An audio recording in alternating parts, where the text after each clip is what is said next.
So good afternoon, ladies and gentlemen. We are going to go through the future of retail in less than an hour.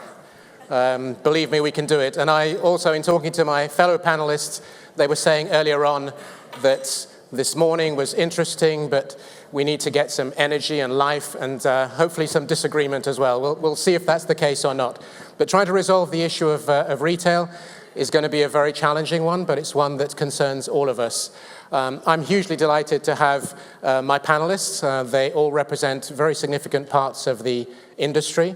We're going to show a very brief presentation for each one, a few slides just to introduce who we are, and then we'll go into the panel discussion. And also, just so you know, in the similar way to what Greg has been doing, after Mario has finished his quick presentation, we will then have a poll. So we will ask you a question. We'd like you to respond because it will sort of set a little bit of the tone for today.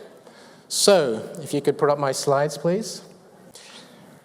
Okay, so very quickly, just to give you an idea of who I am, those who don't know, I was head of real estate Europe for Foot Locker, and then head of real estate for Gap for a few years before going on to do various other things.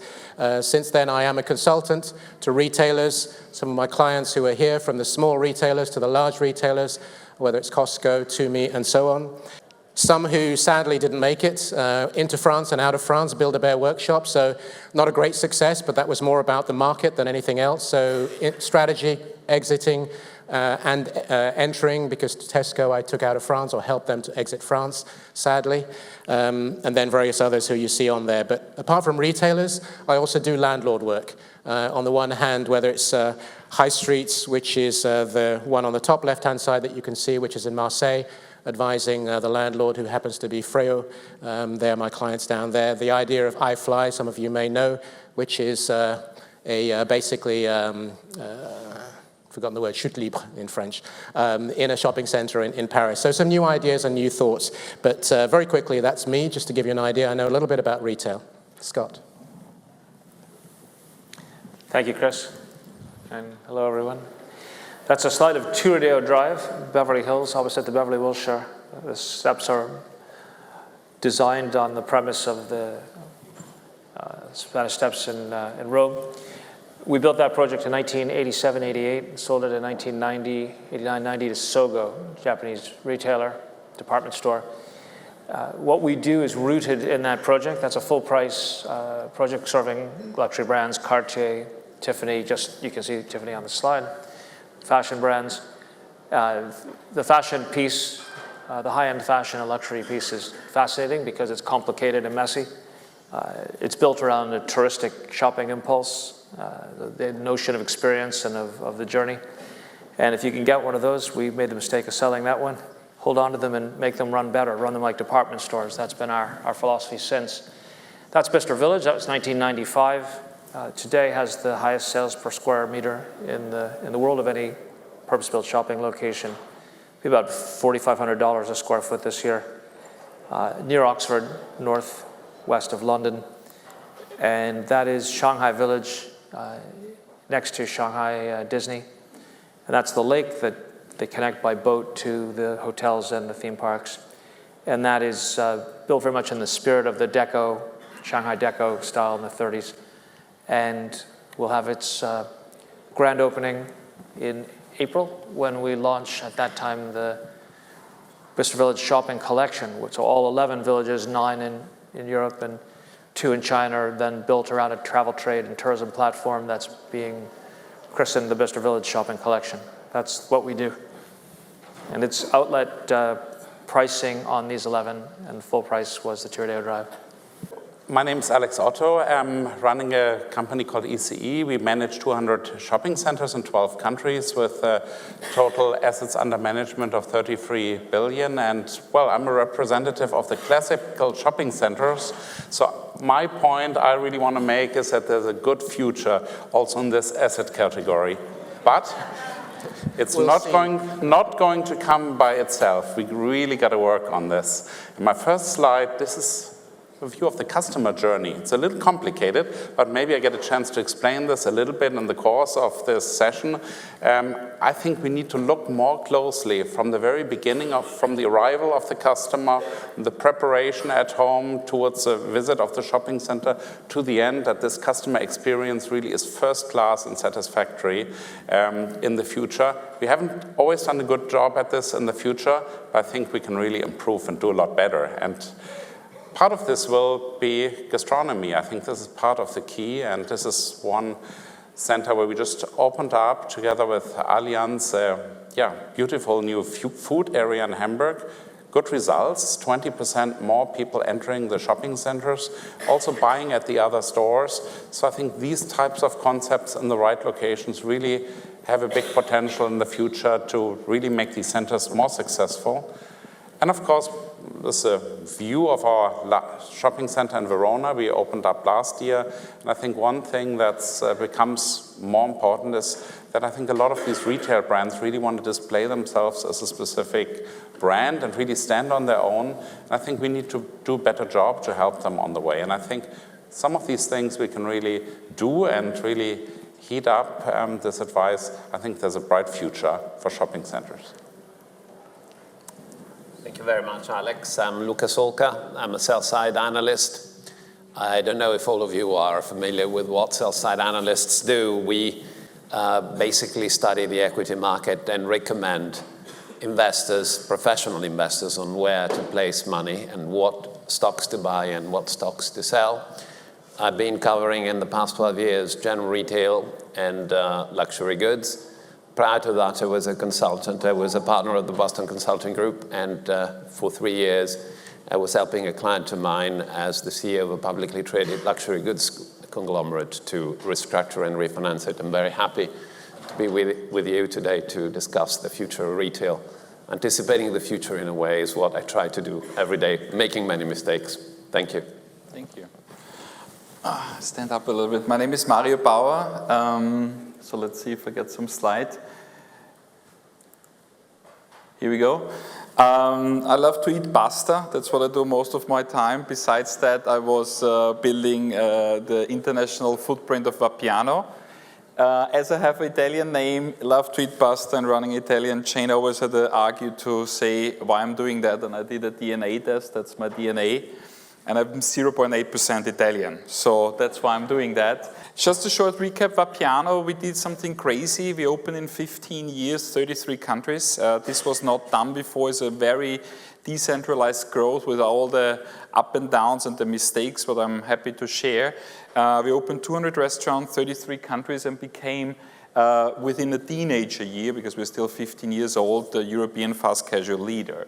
As you can see here on the left side, within the first 10 years, we opened 27 countries. And here you see all the other names, and they are quite successful, and some of them much more successful as us.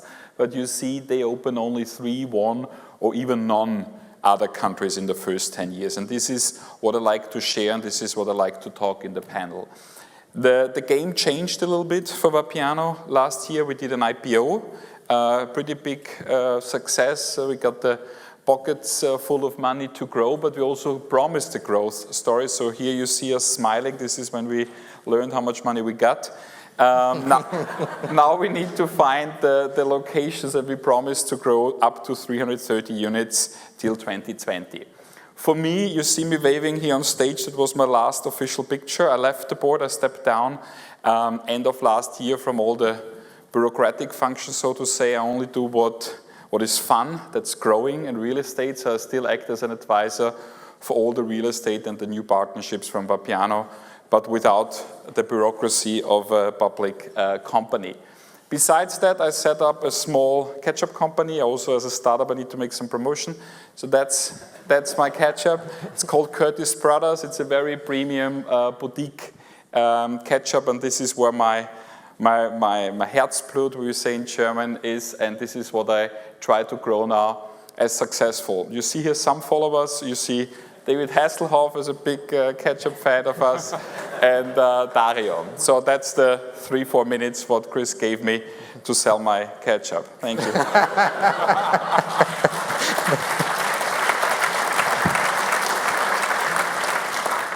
Well, as you can see, there's no discipline in retail. That's why we have problems. He did not follow the script at all. Sorry. However, I mean, part of the discussion, of course, is it's exciting to have someone like Mario from a startup and seeing a very established business moving across international markets and the risks that are involved. But I guess the first thing for us to say would be disruption is part of the normal part of the environment that we are in. One of the disruptions, which is quite major, which I would like to ask us to poll on. So if I could have the question put up, please. Okay, so a large number of secondary shopping centers in Europe will become obsolete in the next 15 years and will need to be repurposed. Do you fully agree, partially agree, or totally disagree? So if you could put in your numbers, ideas. Wow. Okay, you've got some work to do, Alex, to explain that one. Fully agree, partially agree, and totally disagree. So if we take that as a broad, there is a concern, there is an anxiety about traditional retail shopping centers, which could be anything. So the question then has to be, how do we explore that and what do we do about it? So given that response, Alex, let's ask you the first question. What are your concerns about some of the shopping centers you may have or you see in the market, which could be a problem? And how are you going to deal with them? Well, you know, I think looking back in the past, I think the world of retail real estate was sometimes too good to be true. Assets were built, then there was a lot of nice rental growth every year, and very often the NOI could be fully distributed out to the owners and really had fantastic time. It didn't spend a lot of money in really continually repositioning the assets. But I think this time is over, and I think it's very normal with all the other asset classes. If I even think with Scott, how they manage their outlet centers, it's a continual management effort, and it's getting more and more management intensity that is really necessary in the future to do a good job. And I do agree with the statement that I think a lot of assets in the wrong locations that are poorly managed will be out of business in a couple of years. But I think there are a lot of smart people in the room here, especially the operators, the investors. And I think more and more see that a lot more has to be done. And we see this also with a lot of the clients we are working for, that they really have recognized this, and that I think we have to find a different mode of operation and really make these assets extremely attractive, especially on the analog side, so to say, make sure that parking facilities are top, are inexpensive, that you have fantastic ambience, that you have the right tenant mix there, especially things that cannot be replaced online easily, such as gastronomy, but also such as daily merchandise, I think, which fortunately we still have in European shopping centers. In the US, you don't find supermarkets in these enclosed malls anymore. So really bringing back this daily traffic, adding services, another area that's really growing a lot. And I think, though the key point is, and where I'm really optimistic about, is really the omni-channel side of things, to really link up physical retail assets with the internet, with the online. And it amazes me personally that some people order things online today, that they're being shipped, for example, like a standard notepad or books or so, shipped from, say, the southern part of Germany up to the north for a very simple item that's available many times in the city within the different stores. And I think there's going to be a lot of change, and I think there's going to be a lot of delivery occurring from shopping centers direct to homes in the next couple of years. And that's going to be a very interesting wave, and I think there's going to be a lot of change in the logistics pattern. I think we need to change unless the roads will be completely congested in the future, and if everybody orders each item individually with Amazon. So I think there's a good chance to really, and that's a good opportunity also for the shopping centers. Well, I want to pick up on 2 points there, because there are a couple of questions that have come in as well. But just, Scott, I mean, you have in the outlet sector an approach which is very collaborative, if I can put it that way. You can correct me if I'm wrong, but between the brands and the operators, developers, owners, you seek to improve the brand's performance through your own teams and your own approach. Just give us a little bit of an idea on that, and then I want to touch on the online one, coming back to that in a minute. Sure, we don't write a commercial lease. So we're running an operating model like a traditional department store, like a Grand Magasin. And we take a licensing or royalty fee from the sales achieved in the specific boutique.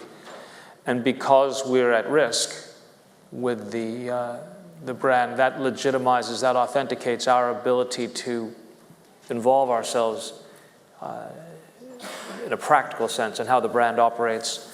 So normally the brand hires a manager and the head office has no idea who the manager is. Maybe it's the wrong person for that market or that activity. We can actually be hands-on in working with the brand to find a better manager.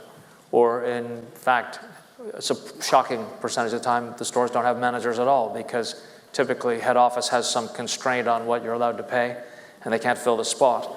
And if you want to talk about a rudderless ship, that's a retail store without a manager. The second thing is we historically have mainly hired retailers, so they have the credibility and the authenticity in terms of language and experience to talk directly to other retailers about what is possible to achieve. So as charming as Alex and I are, if we show up in a retailer's office, they nod politely and wait for us to leave and ignore everything we had to say because we're real estate people.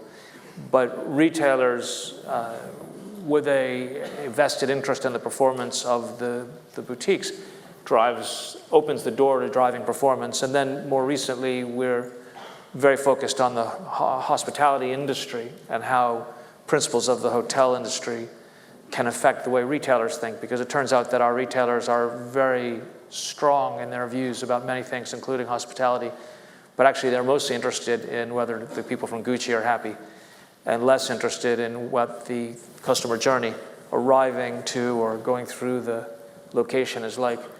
So we work with the top hotel training school in the world, in Lausanne.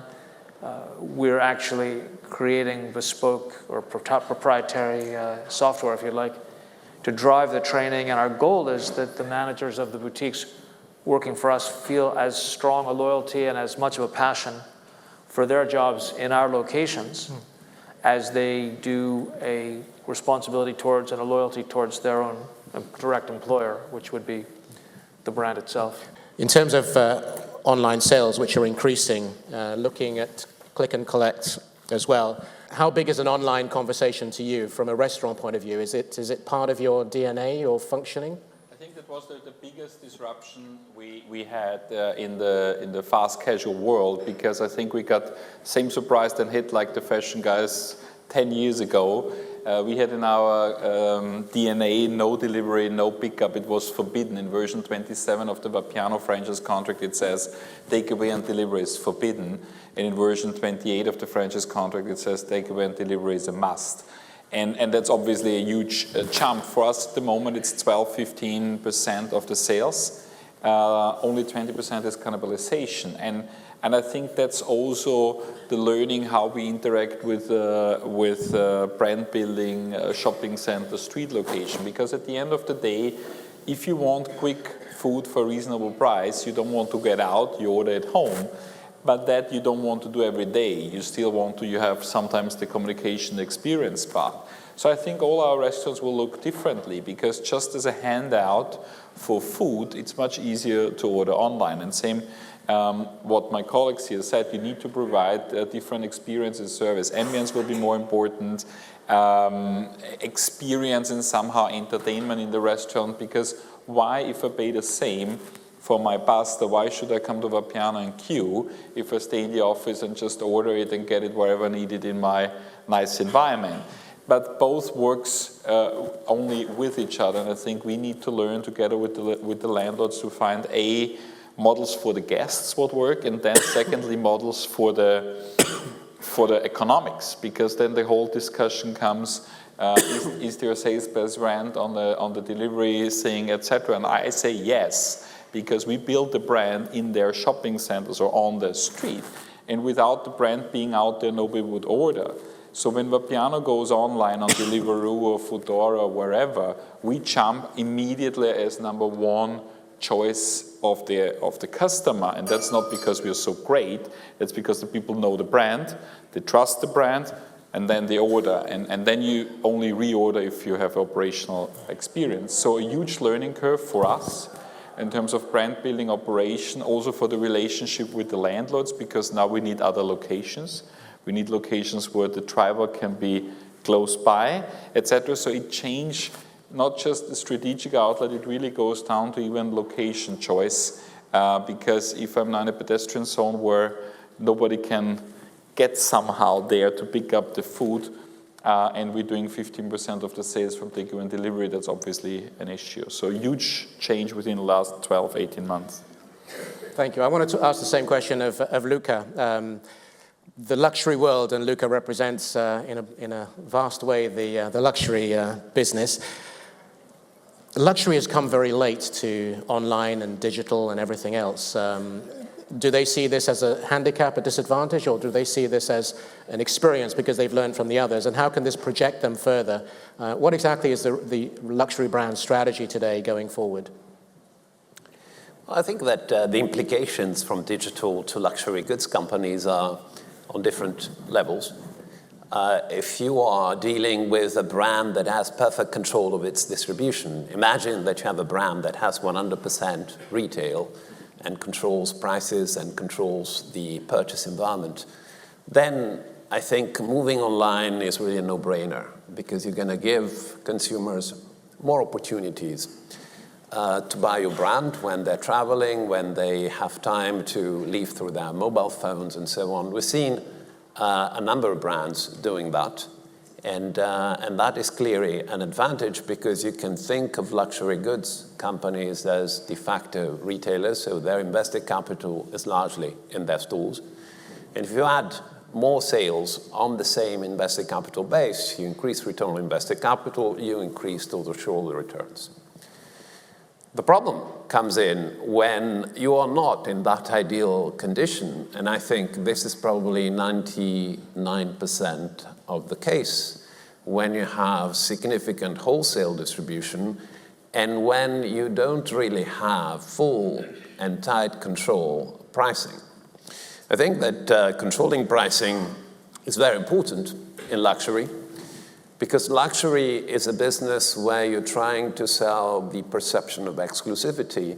So if you show consumers that actually what you sell for 100 euros at the end of the season or at that particular store can be bought for 70, 80, or 60 or 50 euros, then you're starting to undermine your own brand equity. And what the internet does, I think, is it puts a huge magnifying lens on the brands that have physical distribution shortcomings today. If you had to go to the second-class store in order to find a 20% off, you just have to open up your browser today and you can find that. So one of the implications of digital luxury is that brands are all in trimming mode and reducing their wholesale exposure so that they increase the control they have on pricing and their brands. Who is going to be buying a Ray-Ban pair of glasses at full price from Ray-Ban.com if you can find the same on Amazon at 40% off?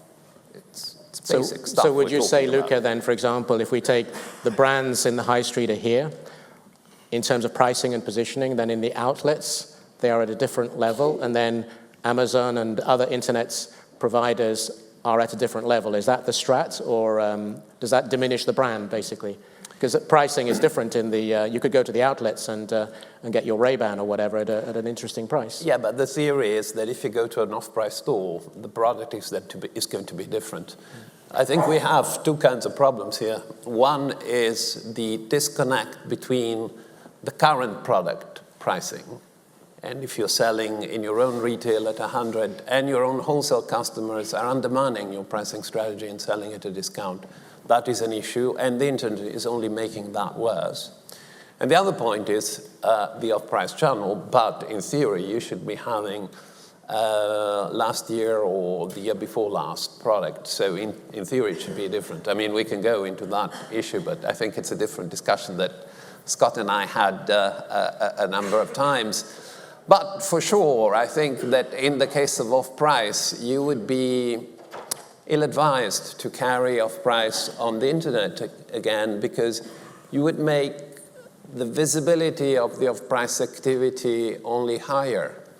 While in reality, what you would want to do as a luxury brand, you would want to pretend that off-price doesn't exist. So hiding it in physical locations, good quality physical locations like the ones that Scott was showing, I think, is a great idea. There's a third level of implications, I think, which is coming from digital luxury, and that is it lowers barriers to entry virtually for all categories. Because if you come in as a new brand and you can approach consumers through social media and you can sell on the internet, you can do without prime location rental costs, you can do without front personnel, you can do without a lot of SG&A cost. And luxury, I'm afraid to say, is an SG&A industry. When you buy something at full price, be it a watch, a handbag, or a garment, at full price you're paying between 10 and 20 times the cost of goods sold plus VAT. So what we're saying here is that digital is opening up the opportunity for a significant value for money challenge that newcomers can bring. Thank you, Luca. A couple of questions. I'm going to melt them both into one. I mean, on the one hand, so keep your questions coming. Thank you very much. One of the questions involves, I guess, would be anchor tenants. So to what degree are anchor tenants still important? Is it right and appropriate in, again, we're looking at the future, to have anchor tenants today? Going forward, will it still be the same? Is that the right approach? And the second is, how do we then measure, in fact, the bricks and mortar itself and the omni-channel? In other words, is a new lease model structure being considered? Do you want to go to something as similar, extreme, whatever, as the outlet, or something very different? Because lease models could be anything from, modifying the structure. The whole internet piece is one that landlords seek to capture, that they can't. Brands won't let the landlords capture it, and therefore there's got to be a ground there. And so again, from a future point of view, what do you see? Maybe Alex, you start with that. Yeah, I think the role of anchor tenants is really extremely important. I think it will be more so, and especially if they themselves have a very strong pull. And I think especially on the clothing segment, it's really the medium-sized chains that are kind of caught in the middle that really are having the most problems at the moment. This is really the key category at the moment that's diminishing because they don't have a very clear message to the customer. They're not clearly positioned. And you see both on the discount side, the likes of the Primarks or the TK Maxx doing extremely well, or of course a bit more on the upper scale vertical retailers or medium who are really doing better. So I think this is key, and we see these anchor tenants so in turn want to concentrate more on certain locations and build real flagships and really modern layouts that will represent their brands, and this is something I think we have to be aware of. In addition to that, though, I think there are other things that can anchor a center, like this whole issue of gastronomy offering in a very modern and very innovative sense, which I think can drive a lot of traffic. Issue of entertainment is a very important one, but again, this is something to be analyzed very location specific, and it's clearly not a solution for every shopping center, and we see this with a lot of vacancy of entertainment that just isn't well done or not targeted to a repeat customer. So a lot of issues I think you have to evaluate, and they change as things go. So I think we have to be a lot more flexible. So you're saying flexible replacing leases? our tenants. Now the flexibility, ideally it's a both-sided flexibility. Now, of course, there's a big discussion with our retailers. They like maximum flexibility, so ideally you're having a 30-year lease, and though the retailer can kick out at any time and we take and pay for all the investments, okay, this is very nice, but it's a little bit one-sided. So I think in the end, you have to find a good compromise, because you do want, of course, a certain payback. And we see the customers really want these top flagship stores, and they take a little bit of money to build, and often it's a very long time for amortization of this.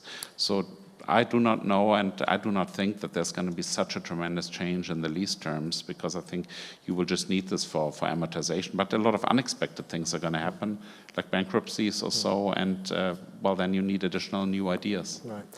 Scott, brands in your designer villages, as you call them, how important are they? Does it have to be a large physical brand, or can it be a smaller niche approach? And will you continue that as a strategy going forward? The question really is, what business are we in? And I think we're shifting as an industry from a distribution, mechanical process business to a product-based or brand-based function. Nobody's coming to us anymore to obtain necessary items, because Amazon Prime gets them to you in theory on the same day. So people are going to the places where the location is good, the environment is good, and the experience is special, and that's a moving target. And EC has a lot of top-tier locations and centers. Those are going to be the winners. The top tier are going to be the winners. For us, we don't, in our business, because we're focused more on higher end fashion, we don't have anchors in a traditional sense. The merchandise mix is the anchor, and the constant refreshing and renewal of the merchandise mix is what drives the footfall.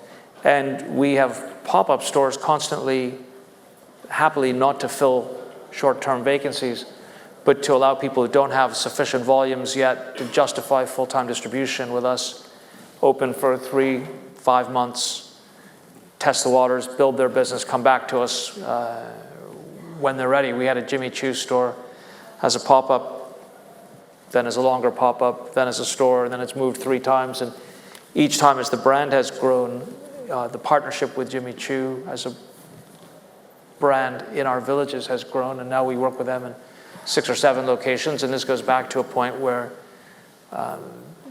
the brand was much smaller and much more tentative in how they would approach the world. I think that the interesting puzzle is that costs online are going up. Returns are incredibly high. As the online players go to add physical components, friction increases, costs go up. And then in the physical environment, costs are going up because the complexity, the expectations of the guest, of the customer are higher and higher, and the complexity of delivery is growing rapidly. So the trick, I think, is, and what we aspire to do is end up with must-have locations, because the history of retail is a must-have location charges the most interesting economic price for the work that's been done to create and sustain that location. And everything else is going to get squeezed. Your question about how many stores are going to go out of business, easily 25%. But the interesting question is, who's taking their places? Marks and Spencer is a dead man walking.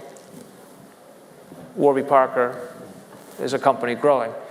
And there are reasons why those are completely predictable statements. But the perversity of it is that the Warby Parker model is essentially, as an example, is essentially an internet-led premise morphing into retail locations as a showcase. And they're going to have limited distribution, and they're never going to replace the square footage or the role that, for example, Marks and Spencer has played in the UK.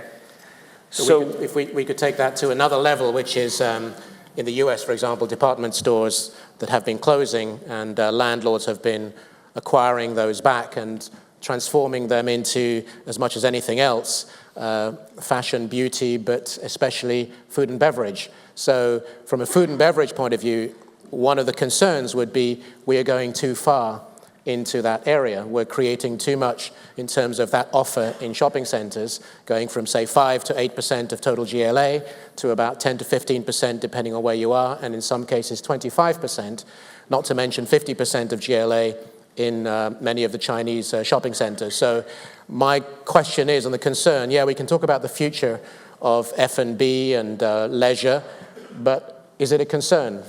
Mario, when you look at, are you happy with that growth, or are you concerned that it could dilute your positioning in the market going forward? I think there's no black and white. Obviously, if you have from the same too many offerings, if you have 5 Italian places and 5 burger places, etc., we're all not happy. But on the other hand, I think the most growing success in F&B around the world is everything what I would summarize now as food halle or marketplace or whatever. And that starts with the monsters of Italy, but it also goes further with all the places in Lisbon and Time Out and in Barcelona, etc., where really people go in and there's 40, 50 booths selling different kind of food, and this mixture creates a certain buzz, and I'm rather next to such a buzz than being alone as the only food provider in a mall. So I think if you create, and I think that is the thing what was just mentioned there, you need to give a reason, something out of the box why people come back. I think you have something what is the day-to-day use, that's the Zara, the H&M, the Vapiano, this is the day-to-day, and then you need to have these pop-ups, as you said, or food truck providers, or the crazy guy from the street who does the best donut or the best meatball or whatever, because that's the thing. Maybe 1,000 people come in and 50 eat at their places, and 950 come to us. But the 1,000 will talk about this crazy thing, and there's the long queue. So I think it's. I also think we brands need to change and now start brainstorming if we can get somebody into our environment and do a pop-up within the Vapiano, because we have the facilities, we have the dishwasher, we have all the boring, costly service. So why not hosting a crazy guy who creates the buzz? And I think this is what we need to learn, because if you only build a center with that around, without the day-to-day use of Zara, Vapiano, etc., it will not be successful. But if you forget this buzz out there, these people who have 100,000 of Instagram followers, so I think it needs to be balanced, and not just the landlord needs to learn that, because I think you're further than us. I think we brand need to learn how we coexist, because within our industry, the fast food guys in between each other, the fast casual guys in between other, I think we have a mutual understanding and we share and friends and do this or that. But we need to integrate also this upcoming phenomenons, and as I said before, the whole component. You have now a great experience on a Saturday in whatever market, food hall, etc. How to replicate that on a Monday in the office, takeaway, delivery, but come back on the Saturday again to have the same experience. And this, I think, we are all of us on the very beginning to learn that cycle. So, moving back to luxury for a minute, in terms of branding, one of the questions being asked is high streets. What is going to happen to the high streets in terms of luxury brands, whether it's Bond Street, Montaigne, wherever? Is there a real strategy that has changed, or is there concern, both, I guess, from a brand point of view, but also perhaps from the investor point of view, when you look at some of the yields in these major global cities, they're extremely aggressive based on the quality of the brand in there? I think it is indeed changing. You need to take into account, first of all, that luxury is a bit of a special category, because you don't need many stores, even if you're a very large brand. Just as an example, if you take Louis Vuitton, which is one of the largest brands in the world, 9 billion euros in sales, more or less, we estimate, they have less than 450 stores. What they're doing, and what the other primary luxury goods brands are doing, is that they're trimming the number of stores that they have, because they don't need as many. Because of the digital component? Because of the digital transition, and going forward, I think this is going to be even more the case. Today, digital luxury represents around 8% of total sales. We anticipate that this is going to double in the next 3 to 5 years. The other thing is that, talking about primary locations, I think primary locations are going to be even more important in order to validate the brand, as the brand is going to be more of a digital entity. Prime locations and flagship stores are going to be all important to convey the brand values and to make consumers touch the product and experience the specificity of that brand. We've been for years in an environment where luxury goods brands were expanding all across the world, and primarily in Asia. And the primary concern was making those stores provide the same impression and convey exactly the same experience. So it was a bit cookie cutter. Today, as you are in trimming mode, and as you have a mobile consumers traveling from one place to the other and want to maintain traffic, you are trying to make those stores different. So there's a counter-standardization process going on, and I think you would also be well advised to make those stores more relevant for your own brand.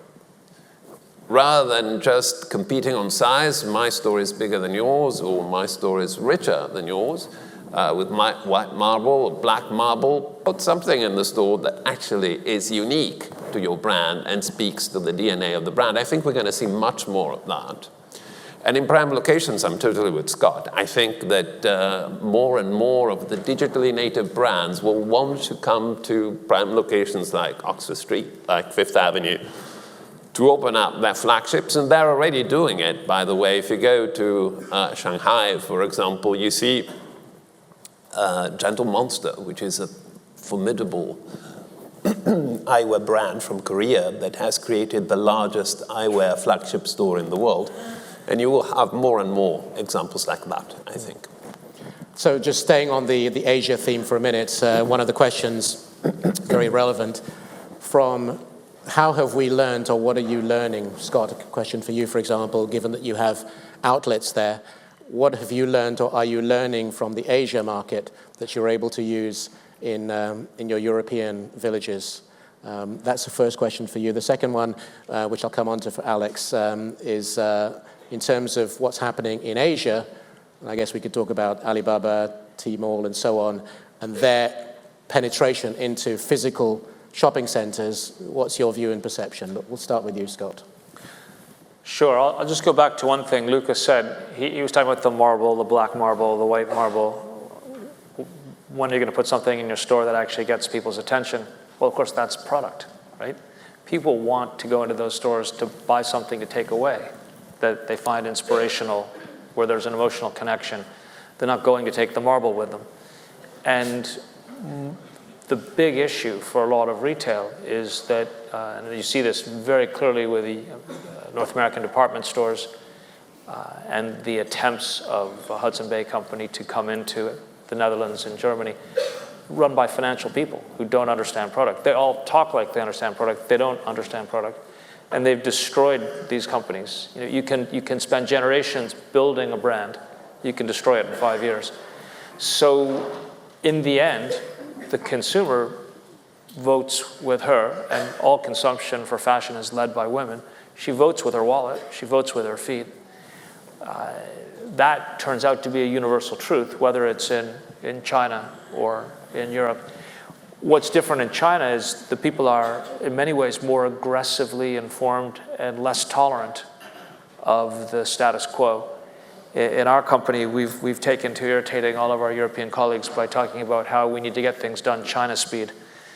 And we had an offsite, and we didn't even talk about Alibaba and Tencent because that's too remote. We have colleagues from China, obviously, at the offsite, but everyone will just shrug and say, oh, well, that's China. So we talked about Amazon. And then we, just like you do here, we do a questionnaire at the end, and everybody says, why do we only talk about America? Why can't we talk about Europe? We weren't talking about America, we were talking about Amazon, which is redefining retail. Nobody wants to deal with it. Nobody wants to hear about it because it's uncomfortable.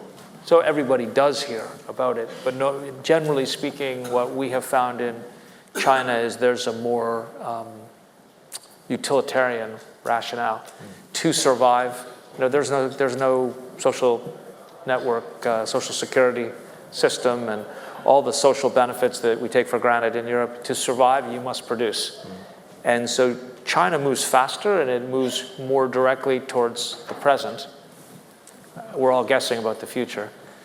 I referred before to the decline of Marks and Spencer. There are other examples. That lingering death wouldn't occur that way in China, is my view. Things are just more brutally efficient. And I would say the consumer in China is a global consumer. We greet her in every port that we touch in the West, and every location in the West. And she is in many ways setting the expectations for what will be acceptable going forward in the West, simply because she's tougher and more direct in what she's saying and how she's communicating her requirements.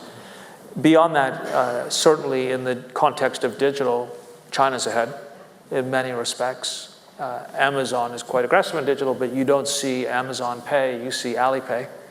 You go to a street vendor in Shanghai and you buy a donut, you do it with a tap and pay. You can't find cash machines anymore in Shanghai.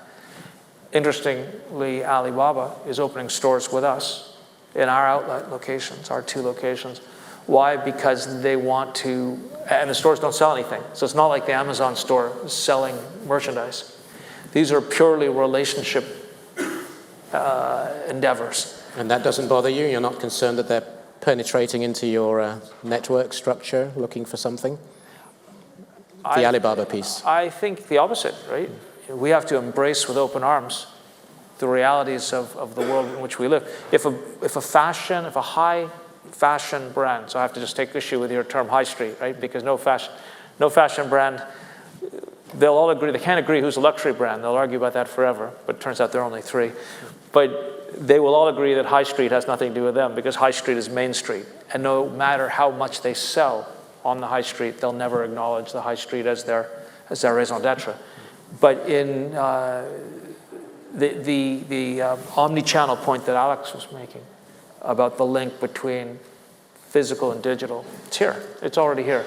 So and by the way, you can imagine if we're letting Alibaba come onto our premises, they're marketing to their network, digitally inviting their people to come visit us. So it's a symbiotic relationship. Approach, yeah. Okay. Can I come on to Alex? Sorry. 1 second. Yeah. 10 seconds comment on that, because we see the same in the food in China. People are completely in transparency and less tolerant. So a Chinese customer entering Vapiano read all the reviews before on rating platform, knows exactly what to order, knows exactly how it tasted yesterday, and will comment you, and will not come back if the rating is. I think we in Europe still live in a paradise where you can really fuck up a customer experience and doesn't have a lot of consequences. In China, you cannot do that. And we monitor the ratings of our online, we also monitor TripAdvisor, etc.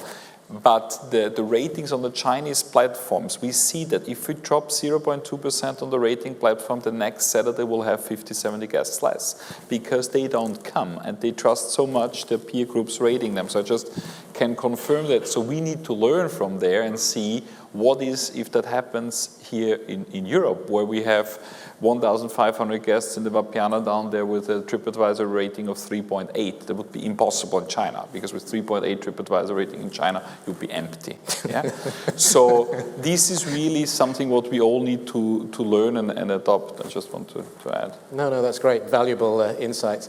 Alex. I can just confirm this is just a tremendous change of speed in China and how everything is developing. And we are talking, for example, for many years about electromobility, in Germany, and all the risks and rewards and regulations. And in Shanghai, it's there. Within a couple of years, tremendous change in the city and huge change towards electric cars or electronic payment systems. A lot of discussions here about different standards also. People pay everywhere, basically, with their mobile phones. And this is just, basically the Chinese are jumping a lot of stages of developments that we went through tens of years, but still they're interested to learn. So we are doing and providing architectural services in China, and there's a lot of interest in this, and often they decide very quickly, our investors, to go ahead and work with us. For us, sometimes we have month-long processes even just to order certain services from us, and they're keen really to learn, and we get visits from large delegations who are really interested in what we're doing, but not just to copy it, but ideally to make it even better and even faster. And I think this is a pace that we can really learn for, and I think we need to embrace this change. So at the moment, of course, you don't see that much Chinese retailing yet, but I think it's going to be a huge wave to come, and we see capital flows, of course, from China coming in already quite massively. I think there'll be a lot more in the future. There's so much wealth being accumulated there, and ultimately I think China and the Chinese investors and also the retailers will become interested in Europe and the old world, and then I think we also have to be prepared for a lot of pace of change in the future. We haven't got much time left, but I think we would be remiss if we didn't touch on the what we call consolidation effect in the market. On the one hand, if we look at the luxury brands, the acquisition by Coach of Kate Spade, for example, and then changing their name, and then also Michael Kors and Jimmy Choo. So on a brand side, there's something happening there. And then, of course, the recent major transactions in process of Unibail Rodamco, Westfield, and Hammerson and Intu. In a general sense, firstly, Luca, from a luxury brand point of view, do you see consolidation in that way going forward? Is there an expectation to continue to grow in that sense by acquiring other brands? I think so. I think that there are a couple of areas which are driving this consolidation process. I think you see a polarization in organic growth when you look at soft luxury today, for example. And there's a huge difference between companies that can innovate products and maintain their desirability high and their products fresh. The truth of the matter is that managing luxury goods businesses is getting much more difficult. You need to innovate faster. You need to be communicating both in the traditional world and through the new means, especially in China, as we were saying. Everyone is looking at social media. You need to be able to sell at the four corners of the world effectively. You need to have effective digital distribution. In other words, you have thousands of positions that you need to fill with good talent. And smaller brands have no way of sourcing and retaining that talent over time. So that, I think, is a major driver of luxury industry consolidation. If you have a large group with many different brands, you can create career paths and you can retain the best talent much more effectively. And last but not least, you also have a very significant amount of financial leverage that you can deploy. I think that when we look at the two examples that you mentioned, Coach and Michael Kors, I'm a bit skeptical about these two becoming dominant conglomerates. My view is that the effective conglomerates today, like Richemont, like Kering, like LVMH, have a massive cash cow at the core of the activity. Vuitton is producing a huge amount of cash. Cartier is producing a huge amount of cash, and Gucci is the same. My concern about the American attempt to build luxury conglomerates is that both Coach and Michael Kors seem to be in a descending parable. So their free cash flow generation for the next 5 to 10 years is questionable at best. Alex, would you like to comment on the recent acquisitions going on about the two major transactions? Of course, I think there's something we need to expect also in the future, that there's going to be more consolidation in the industry. And well, in the end, every deal you have to look at individually, and probably with Intu Hammerson, this is a deal that probably makes a lot of sense. You know, if you're in the same market, you can reduce overhead, you have more market leverage. It's probably on paper looks all very good. Look, in the end, of course, it's always in the individual circumstances that decide whether this is a good thing or bad thing. And of course, you have to see, do corporate cultures fit together? And also, are you enabling the pace of change to occur faster or not? And I guess a lot of the merger statistics in all industries show that actually in the end, often there's disappointment and not you don't reach what you expect. Of course, I wish everybody in our sector a lot of luck in doing this, and I think there are chances, of course, to be success models, but it's not always said that these advantages you have on paper really will turn out ultimate advantages. I think what's really important is that on the customer side, we all move very fast, but I know that all these companies do have programs to work on innovation, and they're also very good on this. So in that sense, I'm optimistic that it will turn out positive for them, because this is really important time, I think, to really work on these sectors. And I do see also a lot of, apart from mergers, a lot of collaboration chances really in the industry, because I think all advancement that one company is doing ultimately can be benefit to the entire market. So in that sense, I think we're all a bit in the same boat, and also hope very much that our competitors also will come up with a lot of good ideas that can be embraced and that will become an industry standard. So we're going to wrap up very shortly, but I did invite each of them to just leave us with a thought, because clearly you can see from here there are a lot of areas, a lot of issues. We haven't really delved deep into the whole technology conversation. I believe we're fairly familiar, most of us, with the opportunities and perhaps the concerns and scares. But I just want to leave each one just to say the future of retail. That was where we started out. What do you see as the successful future of retail? And we're not an industry that projects ourselves very far either. I have the impression we're always looking, just one step ahead, whereas when you look at those startups in technology, they're kind of light years out there. It's kind of success or failure, they go for it. We're not quite like that as an industry, but what would you see as the future? Let's roll it out, 20 years, Scott. I think the retail world is defined already as polarized between efficiency and experience, and each will evolve rapidly to a higher standard with, as a result of greater transparency, tougher measurements, and more aggressive expectations. So the successes will be on the efficiency side, which will be mainly digital, and on the experiential side, which will be mainly physical. Thanks. For me, it's really a seamless environment between online and offline that really is blending together to one retail experience. And I think those concepts will be successful that really can provide this experience and that are really ultimately customer driven, where really the end customer is fully in focus. And that's going to be the key to success, in my opinion. Thanks. Luca. If there's one word that I would mention is discovery. Today, if you know what you want, and that is a big if, you will buy it online. If I live in Shanghai, I can get anything within the next 2 hours delivered to my door. The problem is I need to know exactly what I want. If I don't, then I will have to go to a store, and I will be willing to learn and experience and discover. So I think that the future of retail is going to be more about curating and about proposing new ideas. We risk living in a digital cocoon because of the way that the internet is built. So I think that physical retail is going to play an important function in getting us outside of that cocoon. Mario. So the future of ketchup will be Curtis Brothers. That's for sure.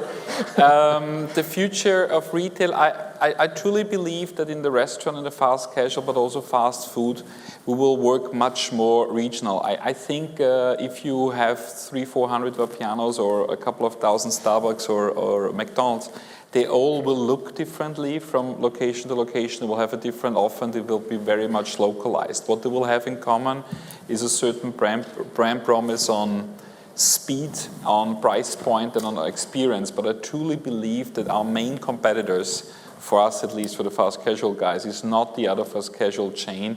It's the local entrepreneur who is always better, faster, more flexible, etc. And they become the fundings, and they become our main competition. So if we want to be successful against the best pizza pasta store here in Berlin, we need to be closer to the market. That means we need to look like a store. It needs to look like in Berlin. We need to have the offer. And I think this will change, but there will be kind of a roof or whatever, like a Klammer above what is the brand name, but the brand name will not be that everything looks the same. I truly believe in that. And you see that already with Starbucks, I think, moving that they really, with the sub-brands and with the differentiation from location to location, move in that direction. Just the first step. And I think we're going to see much more on that. Well, if you can join me to thank my panelists for a very interesting session.